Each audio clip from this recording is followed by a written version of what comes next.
Hey yo, salut c'est Gamer les gamers, c'est Monsieur Moret. Aujourd'hui, pour une nouvelle vidéo, vous l'aurez vu dans le titre, nous allons parler de l'histoire du château le plus hanté de France. Donc, quel est le château le plus hanté de France? Apparemment, ça serait le château de Fougeray. Donc, où se situe le château de Fougeray? Depuis quand existe-t-il? Pourquoi est-il hanté? Je vais tout vous expliquer. Donc, le château de Fougeray, donc c'est un château qui se situe dans la commune de Caux, dans le département de la Vienne, donc dans la région de la Nouvelle-Aquitaine, qui était avant l'Aquitaine. Et donc les premières origines de ce château, en tout cas qu'on a retrouvé, remontent à 1307, mais apparemment il daterait de bien avant. Donc c'est un château qui a été inscrit au titre des monuments historiques depuis 2010 et qui se situe donc en haut d'une falaise, donc à Vienne. Jusqu'à la Révolution, donc ce château de Fougeray a été un haut lieu de justice sous le Second Empire. Donc il y a eu une campagne de restauration qui lui a donné l'aspect qu'il a aujourd'hui. Mais il y a encore quelques éléments médiévaux, etc., etc. Et donc depuis, comment dire, mars 2009, il a été racheté par des propriétaires, donc un couple qui a racheté ce château pour dire de le retaper et voilà voilà. Et donc ce couple, ces personnes, quand ils ont racheté le château, d'après ce qu'ils nous disent, au début ils se sentaient un petit peu épiés en fait ils ne savaient pas par quoi ils étaient épiés, mais en tout cas ils se sentaient épiés. Moi c'est quelque chose, je vais vous dire, ces histoires de fantômes, d'esprits, tout ça, c'est je pense la chose qui me fait le plus peur aujourd'hui, hein. Qui me fait le plus peur, c'est l'histoire d'esprit, parce qu'en fait je ne peux pas mettre quelque chose de rationnel sur certains phénomènes. Donc c'est peut-être possible, mais moi tant que j'arrive pas moi-même à mettre des choses rationnelles là-dessus, ça me fait peur. Voilà. Donc on va continuer. Et pourquoi on dit que ce château est hanté? Donc comme je vous le dis, les propriétaires, quand ils ont acheté le château donc pour le rénover, au début,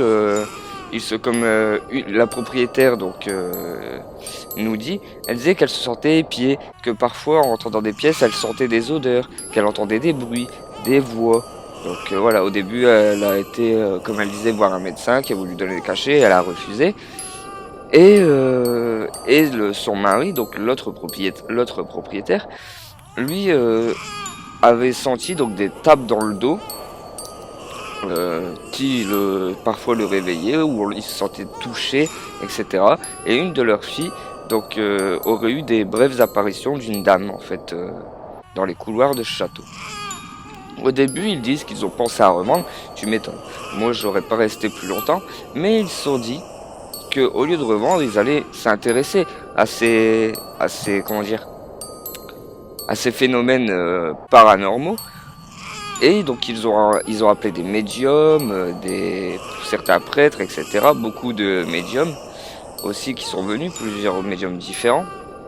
Et certains donc leur ont révélé que oui, il y avait bien une activité entre guillemets paranormale dans ce château. Donc selon son histoire, les médiums donc ont pu rentrer apparemment en contact avec les entités qui, on va pas dire qui entraient parce qu'apparemment ils ne sont pas méchantes, mais qui erraient dans le château.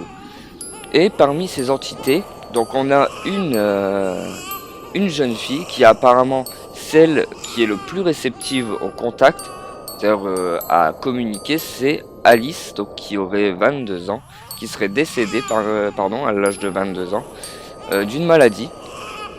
Et ça serait celle qui serait le plus réceptif à parler avec les gens. Donc dans le château de Fougeray, vous pouvez y aller dormir. Hein, j'ai vu ça. Je vais vous mettre de toute façon leur site dans la barre d'infos. Et on peut y dormir, faire des séances de spiritisme avec des tables de Ouija, des guéridons, etc. Voilà, vous avez diverses formules pour dormir là-bas, c'est merveilleux. Mais après, dort-on vraiment? J'ai envie de me dire, dort-on vraiment dans ce château? Parce que moi, clairement, déjà rien que le fait d'y aller, que ce soit en pleine journée, en pleine nuit, j'aurais très peur déjà. Parce que je me dis, je me ressasserais les histoires que j'ai pu lire sur ce château, etc. Et donc il y a des gens qui se sont dit, eh ben nous on va y aller. Donc on a le grand JD qui a posté une vidéo il y a 2 jours il a pu voir différentes choses, d'entendre comment dire, différents bruits, etc. Il y a des autres gens aussi qui ont pu y aller, donc j'ai lu entre guillemets, les témoignages. Et il y a des gens qui ont dit qui sentaient quelque chose lui caresser la tête. Après, voilà, ils entendaient des bruits. Et voilà, moi c'est quelque chose qui me fait vraiment peur, parce qu'en fait c'est un énorme château. Quand j'ai regardé la vidéo, voilà, il y a énormément de pièces, c'est énormément grand, c'est énormément ancien. Il y a une cave carrément avec, comment dire, il y a une crypte en fait avec des personnes qui sont inhumées en fait dans cette crypte. Donc déjà ça fait un petit peu peur. Et voilà, donc après, vous, comment vous réagissez par exemple à ce genre d'entité, à ce genre de phénomène. C'est-à-dire que est-ce que vous êtes très réceptif à tout ce qui est phénomène paranormal, ou est-ce que vous êtes quelqu'un qui se retire et qui essaye de chercher quelque chose de rationnel pour expliquer tous ces phénomènes? Moi en fait à chaque fois j'essaye de trouver comment dire, des explications rationnelles à ce que je peux voir sur les vidéos ou à ce que je peux voir en vrai parfois, c'est rare mais ça arrive. Et ce qui me fait le plus peur, c'est quand j'en trouve pas en fait. Quand j'en trouve pas, je me dis, mais voilà, il y a bien quelque chose. Et je posais la question à mon entourage, et eux, par exemple, ont vraiment diverses réactions à ça. Il y en a qui y croient pas du tout, il y en a qui y croient dur comme fer, et moi je suis entre les deux. Je ne sais pas, entre guillemets, sur quel pied danser. Et après, voilà, je reviens à ce que je disais avant, parmi les gens qui ont pu visiter ce château et y dormir, certains donc ont choisi des chambres que vous choisissez vous-même, et dans chaque chambre apparemment de ce château, il s'est passé quelque chose de pas super cool. Genre, pour la personne qui y dormait. Par exemple, je vais pas tout vous détailler parce que voilà, si vous voulez en savoir plus, vous allez sur le site du château de Fougeray, où vous allez carrément le visiter. Hein, vous me dites en commentaire comment ça s'est passé, c'était cool. Mais voilà, donc il y en a qui disaient que voilà, ils ressentaient vraiment une ambiance très pesante. Il y en a qui entendaient des voix avec comment ça s'appelle, l'appareil en fait qui balaye les fréquences radio et qui permettent apparemment aux entités de se faire entendre, mais vraiment entendre, avec par exemple, qu'est-ce que tu fais ici, sortez d'ici, machin est ici. Des fois ils entendaient carrément des coups de fusil, et clairement moi je sais que je ne pourrais pas rester en fait à l'intérieur, mais apparemment même à l'extérieur du château, dans les jardins, c'est pas super cool quoi. C'est pas super cool, attention hein. C'est que voilà, faut toujours demander déjà à chaque fois, comment dire, quand on dérange ou on dérange pas, selon ceux qui y croient à ces entités.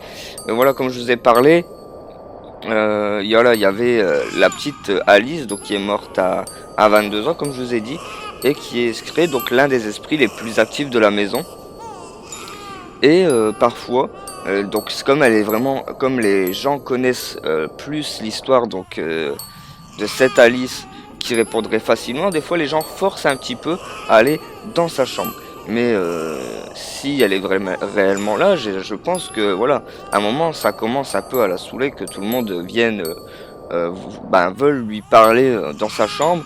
Et des fois c'est vrai qu'apparemment, selon la propriétaire, selon les gens qui sont rentrés dans cette maison, et la Alice a pété un plomb en fait. C'est-à-dire qu'elle demandait donc dans le boîtier radio aux gens de sortir tout de suite de sa chambre en fait. Et des fois les gens posaient la question, hein. Est-ce que tu veux qu'on sorte de la chambre? Alors l'entité répondait oui, sortez tout de suite.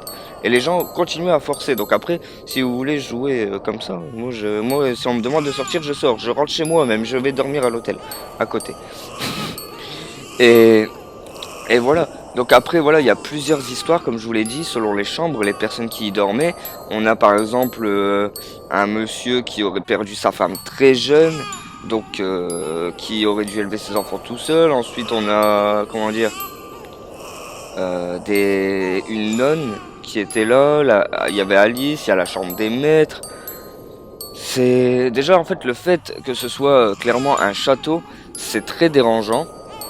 Ah, c'est très dérangeant. Ça fait un petit peu peur. Et ensuite, quand on sait apparemment qu'il y aurait quelque chose, une activité à l'intérieur, ça fait encore plus peur. Donc après, il y en a beaucoup qui ont, comme je vous l'ai dit, qui ont forcé d'aller dans la chambre de cette fille qui est Alice. Hein, je pense que cette photo, vous l'aurez à un moment sur le montage. Et après, il y en a qui sont revenus avec des spirit box, qui lui ont demandé s'ils pouvaient faire connaissance. Et il y en a qui donc qui voulaient, ça répondait pas. Donc après, il demandait veux-tu qu'on sorte de cette pièce? Elle a répondu tout de suite. Donc ça veut dire qu'il fallait vraiment sortir. Et moi, je voudrais vraiment avoir votre point de vue en fait. Voilà, je vous parle un peu de ce château et je veux avoir votre point de vue sur vos réactions à ces phénomènes qu'on dit paranormaux. Parce qu'en fait, s'il serait, comment dire, avéré que cela serait réel, ça serait pas paranormaux, ça serait tout simplement normal. Si ça existe, c'est que c'est normal. Si ça n'existe pas, ça n'existe pas. Donc là, on est entre guillemets, le normal et le truc qui n'existe pas, donc le paranormal. Voilà. Le truc qui moi me fait très peur.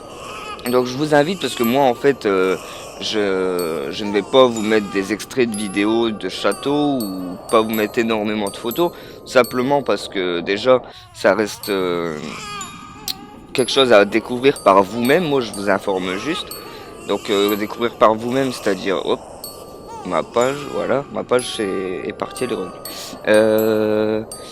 À découvrir de vous-même, comme je disais, c'est-à-dire soit aller vous renseigner sur les vidéos des personnes qui ont vraiment visité ce château, parce que moi je n'ai pas visité. Ça m'a trotté dans la tête hier matin, je me suis dit pourquoi pas aller le visiter, hein, et dormir là-bas si j'y arrive, mais pas tout seul, clairement, et même à plusieurs, je pense que je serais pas très rassuré.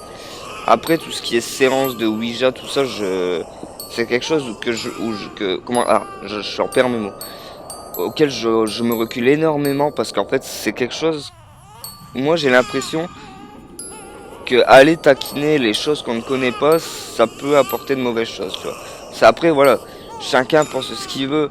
Grâce à ça, il y en a qui vont faire des séances de spiritisme ou de Ouija en se disant oui de toute façon ça n'existe pas, rien ne peut m'arriver. Il y en a qui vont faire ça juste pour dire de communiquer gentiment.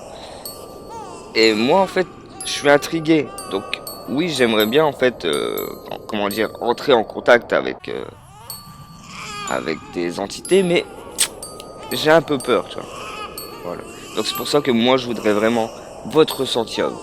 Donc dans les commentaires, dites-moi vos ressentis, si vous avez déjà vécu des choses paranormales, comme on dit, des événements paranormaux. Et aussi, si vous y croyez, si vous y croyez pas, est-ce que vous pensez de cette histoire du château de Fougeray? Je vous laisse aller vous informer sur internet par des vidéos, celle par exemple du Grand JD comme je l'ai dit, ou d'autres. Il y avait Gus DX aussi qui avait fait une vidéo, je sais pas si elle est encore disponible. Bref, allez vous renseigner, vous me dites quoi sur l'histoire de ce château. J'espère que cette vidéo vous aura plu en tout cas. Si c'est le cas, tu laisses un petit pouce bleu. Tu me dis, comme je te l'ai dit en commentaire, ton avis, etc. Et on se dit à tout le monde pour une prochaine vidéo. Allez, ciao, bye.